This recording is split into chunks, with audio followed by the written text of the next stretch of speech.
Ալասը հայտարարեց, որ արագ արձագանքման խումբ է ուղարկել է Հայաստանում հիբրիդային հարձակումների դեմ պայքարելու համար։ Ձեր գնահատականը մոլդովական սցենարը հնարավոր է Հայաստանում։ Համենայն դեպս նկատելի է այն, որ միտումներ նման սցենարով շարժվելու համար նկատվում են եւ առնվազն ինֆորմացիոն առումով կա նախադրյալների ձևավորման գործընթաց։ Մենք դա տեսնում ենք Հայաստանի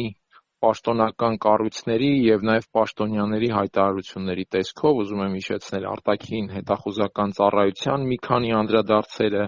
ընդհուպ արդեն նույնիսկ Սփյուռքի գործերով հանձնակատարն է խոսում այդ թեմաներով եւ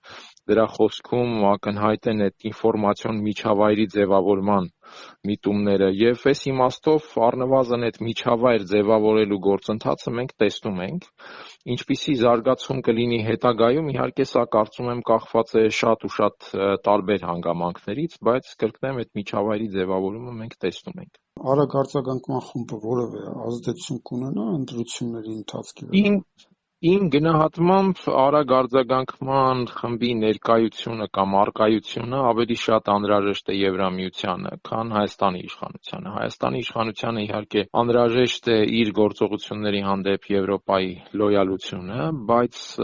զուտ արագ արձագանքման խմբի իմաստով ըստ իս այդ մեխանիզմը ավելի անհրաժեշտ է հենց Եվրամիությանը։ Զուտ դիտորդական առաքելության, թե այսպես ասեմ, իմ գնահատմամբ մենք իհարկե հասկանում ենք, որ Հայաստանում իշխանության հարցը հատկապես այս փուլում ոչ միայն ներքին, այլ նաև աշխարհաքաղաքական բավական բարձր նշանակության հարց է։ Մենք տեսնում ենք խոշոր կենտրոնների շահագրգռությունը այդ գործընթացում եւ այս տեսանկյունից արագ արձագանքման խումբը Եվրոպայի համար ավելի մեծ եւ ավելի աչառու ներկայության հնարավորություն է, դրա մեխանիզմներից մեկն է։